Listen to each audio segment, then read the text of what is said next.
Hello everyone. तो हमारा आपका फिजिक्स चैप्टर सेकंड में जो डेरिवेशन है उसमें हमारा आगे का जो डेरिवेशन है, जो आज का हमारा डेरिवेशन है, जो आज का टॉपिक हमारा, वो हमारा टॉपिक है कि अनंत लंबाई के एक समान आवेशित सीधे तार के निकट वैद्युत क्षेत्र की तीव्रता।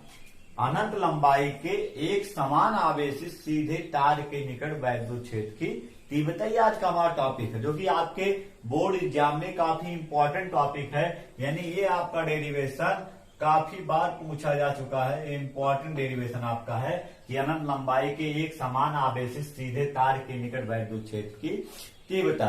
तो चलिए हम देखते हैं कैसे होगा, इसका फार्मूला क्या है, डेरिवेशन कैसे करते हैं। तो सबसे पहले हम मानते हैं कि माना एक अनंत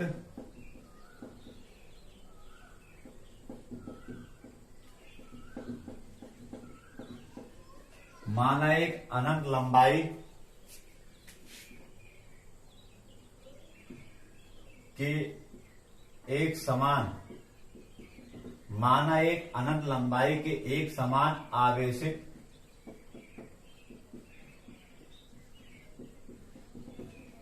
चालक तार का रेखीय घनत्व लैम्डा है। हम मान लिए कि एक अनंत लंबाई के एक समान आवेशित चालक तार का रेखीय घनत्व क्या है, लैम्डा है। पहले हम यहां फिगर भी देख लेते हैं। तो सबसे पहले एक अनंत लंबाई का हम यहां चालक तार बना देते हैं। ये हमारा चालक तार हो गया। अनंत लंबाई का एक चालक तार हो गया। कह रहा एक समान रूप से आवेशित। तो आवेश अगर हमें मानना होता है, कभी भी आवेश मानता है, अगर दिया ऋणात्मक तभी नहीं सब धनात्मक होते हैं। तो आपका हो जाएगा यहाँ पर प्लस प्लस, हम मान ली कि प्लस प्लस आपका है, यानी जो एक रूप से आवेशित तार है इसका आवेश क्या धनात्मक है और धनात्मक माना भी जाता है। तो माना एक अनंत लंबाई के एक समान आवेशित चालक तार का रेखीय घनत्व क्या है, लैम्डा है। तो इसका रेखीय घनत्व हमारा कितना है, लैम्डा है। अब उसके बाद हम क्या करेंगे, हम यहां लिखेंगे माना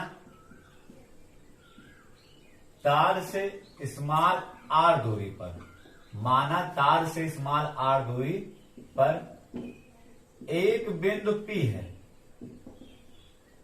जिस पर वैद्युत क्षेत्र की तीव्रता, जिस पर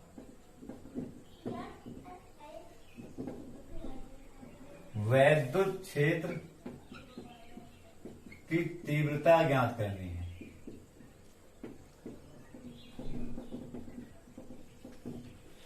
तो यहां से हम तार से स्मॉल आर दूरी पर एक बिंदु ले लेते हैं यहां पर P, जिस पर हमें वैद्युत क्षेत्र की तीव्रता ज्ञात करनी है। यानी इस तार से स्मॉल आर दूरी पर एक बिंदु P है, अनंत लंबाई के एक सीधे तार के निकट, तो निकट मान लें कितनी दूरी पर, आर दूरी पर एक बिंदु P है जिस पर वैद्युत क्षेत्र की तीव्रता ज्ञात करने है। अब हम क्या करते हैं, इसके लिए P से होकर स्मॉल एल लंबाई के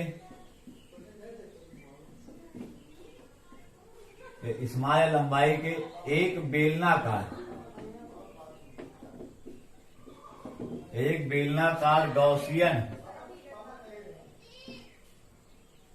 बेलनाकार गॉसियन पृष्ठ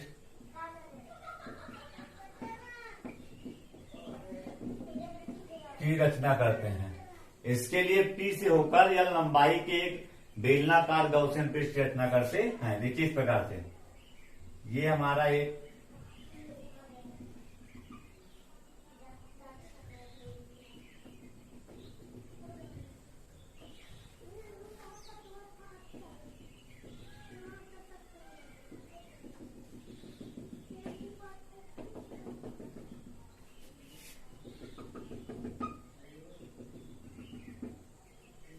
इसकी लंबाई हमारी कितनी है, यल है। तो यल लंबाई के गॉसियन बेलनाकार पृष्ठ की रचना करते हैं। उसके बाद क्या देखते हैं, इस पृष्ठ के प्रत्येक बिंदु पर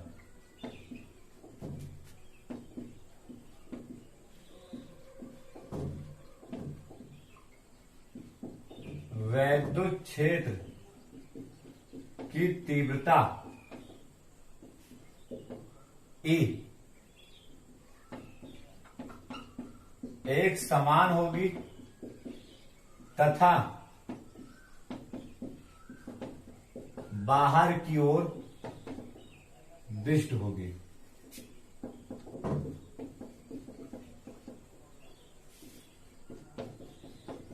आप सोच रहे होंगे कि वैद्युत क्षेत्र तीव्रता ठीक है, क्योंकि एक समान रूप से आवेशित तार है तो इसकी चारों तरफ बेलनाकार परिरचना की है, प्रत्येक बिंदु पर तीव्रता भी समान होगी, लेकिन बाहर की तरफ कैसे दिष्ट होगी, ये सोच रहे होंगे आप। तो आपको बताया गया है कि जो वैद्युत क्षेत्र की तीव्रता होती है ये वैद्युत बल के समान सेम डायरेक्शन में होती है, यानी वैद्युत बल जिस दिशा में लगता है वैद्युत क्षेत्र की तीव्रता भी उसी दिशा में लगती है। दोनों के का जो डायरेक्शन होता है, दोनों की जो दिशा होती है हमेशा समान होती है।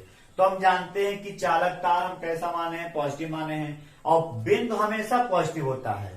तो प्लस प्लस में क्या होता है, प्रतिकर्षण होता है। प्रतिकर्षण का मतलब हो गया वैद्युत बल की दिशा बाहर की तरफ होगी, इसीलिए जिस तरफ वैद्युत बल की दिशा होती है उसी तरफ वैद्युत क्षेत्र की तीव्रता की दिशा होगी। तो वैद्युत क्षेत्र की तीव्रता में भी प्रतिकर्षण होगा, अर्थात वो बाहर की ओर दिष्ट होगी। उसके बाद लिखेंगे क्या, इसके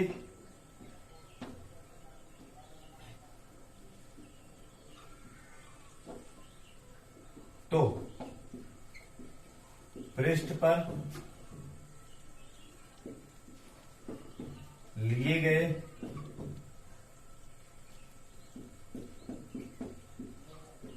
क्षेत्रफल अवयव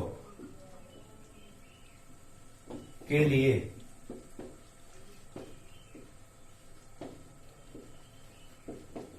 वैद्युत क्षेत्र वेक्टर ई और क्षेत्रफल अवयव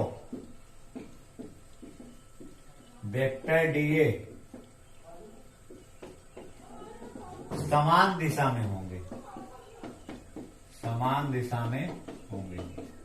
अतः अब यहां पर एक हम आपका जहां पर हमें तीव्रता ज्ञात करनी है, यहां पर एक क्षेत्रफल अवयव लेते हैं और इसकी जो इसमें जो वैद्युत क्षेत्र की तीव्रता और आपका क्षेत्रफल अवयव है दोनों एक ही दिशा में होते हैं।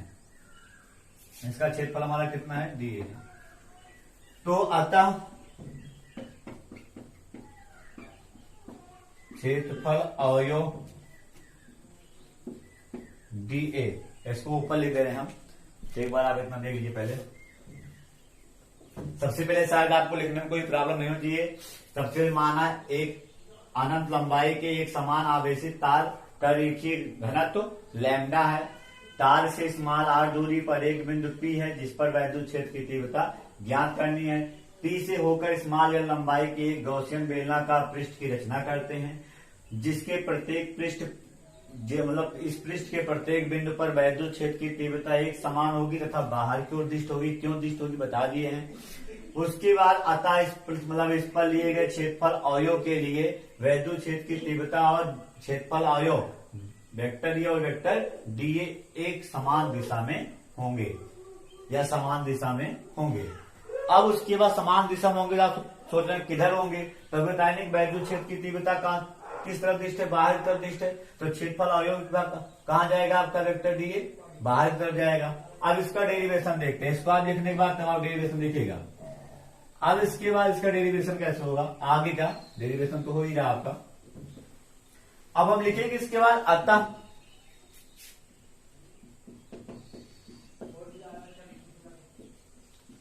क्षेत्रफल अवयव डी ए,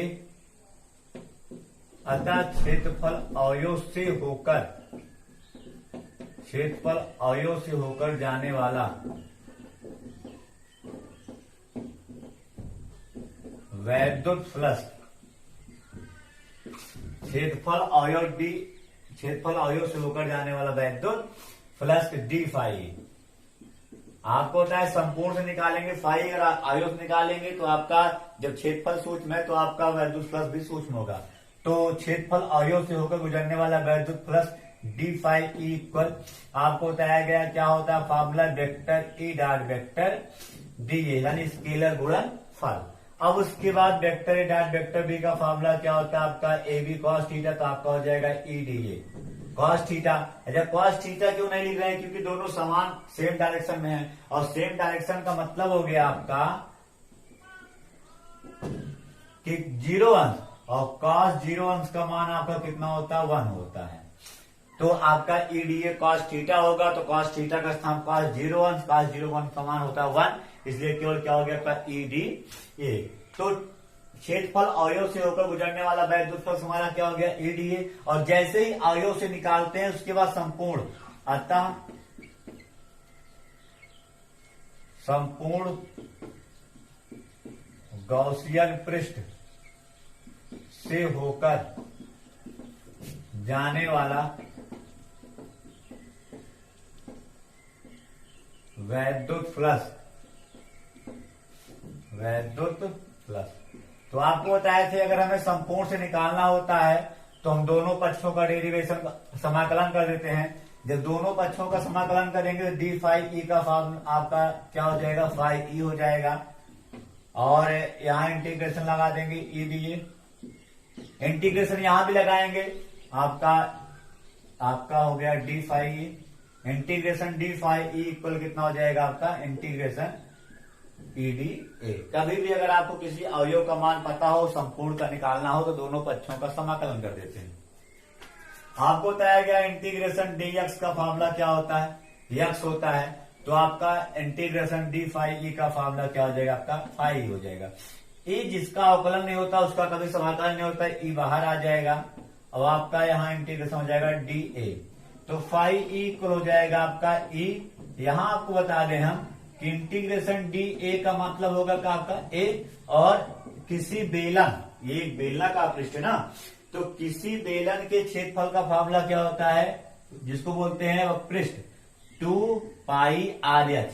बेलन के पृष्ठ सूत्र क्या होता है 2 पाई आर एच, तो एच के स्थान पे यहाँ लंबाई हमारी कितनी यल है, तो आपका हो जाएगा 2 पाई आर यल। तो जहां इंटीग्रेशन डी ए है वहां क्या हो जाएगा आपका 2 पाई आर यल।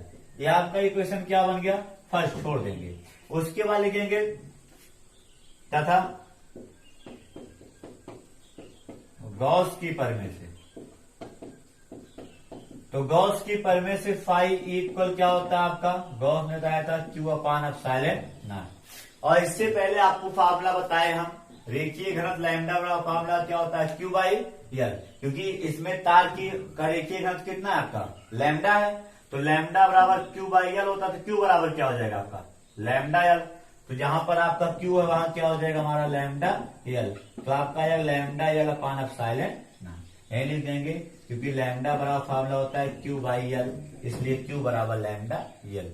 ये आपका इक्वेशन क्या बन गया सेकंड बन गया। दोनों को कंपेयर कर दीजिए समीकरण 1 व 2 से, तो हम देख रहे हैं कि एलएचएस हमारा बराबर है तो आरएचएस भी क्या हो जाएगा बराबर हो जाएगा, तो आपका आ जाएगा ई इक्वल 2 पाई, यहां देखिए आपका कि एलएचएस बराबर तो आरएचएस बराबर होगा, तो यहां हो जाएगा ई इंटू 2 पाई आर यल बराबर आपका हो जाएगा lambda L by epsilon not. अब देख रहे हैं आपका यल से यल कैंसिल हो जाएगा, ये तीनों आपके कहा नीचे जाएंगे क्योंकि हमें तीव्रता चाहिए, तो आपका ई इक्वल आ जाएगा 1 अपान 2 पाई epsilon not, 1 upon 2 pi epsilon not और लैम्डा बाई आर,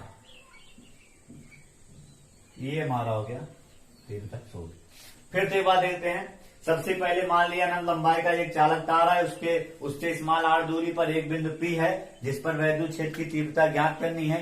पी से होकर एक गॉसियन बेलनाकार पृष्ठ की रचना करते हैं, उसके प्रत्येक बिंदु पर तीव्रता समान होगी तथा बाहर की ओर दृष्ट होगी, जिसके कारण क्षेत्रफल अवयव के लिए डी ए और क्षेत्रफल मतलब वैद्युत क्षेत्र ई एक समान दिशा में होंगे, अतः क्षेत्रफल अवयव से होकर गुजरने वाला वैद्युत flux D phi equal formula होता है vector E dot vector D ए।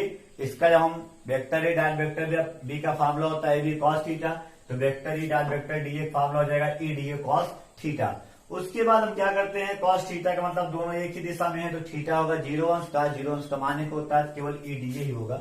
जैसे ही अवयव से जाने वाला फ्लक्स निकाल लें उसके तुरंत बाद अतः संपूर्ण गॉसियन पृष्ठ पे होकर जाने वाला वैद्युत फ्लक्स, दोनों पक्षों का समाकलन कर देते हैं, डी फाई ई का फाई ई हो जाता है, डी ए का आपका ए होगा और ए का मान होगा 2 पाई आर एल। समीकरण क्या बन गया, 1 बन गया। जबकि गॉस की प्रमेय क्या कहता है, गॉस का प्रमेय कहता है फाई ई बराबर क्यू अपान एप्सिलॉन नॉट, और क्यू बराबर यहां क्या होता है आपका लैम्डा एल, तो आपका हो गया फाई ई बराबर lambda L by epsilon not. तो समीकरण 1 से फाई ई बराबर इतना मिल रहा है, समीकरण 2 से इतना मिल रहा है, तो दोनों को की तुलना कर देंगे। जब एलएचएस बराबर है तो आरएचएस भी क्या हो जाएगा, बराबर हो जाएगा। तो E into 2 pi R L बराबर lambda L by epsilon naught, L से यल कैंसिल हो जाएगा और 2 पाई आर को यहां ले जाएंगे तो 2 पाई आर नीचे आ गया और लैम्डा बाई एप्सिलॉन नॉट यहाँ था, तो 1/2 pi epsilon naught into lambda by R, या इसको हम ऐसे भी कह सकते हैं चाहे तो आपका हो जाएगा ई बराबर 1/4 pi epsilon naught into 2 lambda by R, 2 से ऊपर नीचे गुणा भी कर सकते हैं, ये हो गया।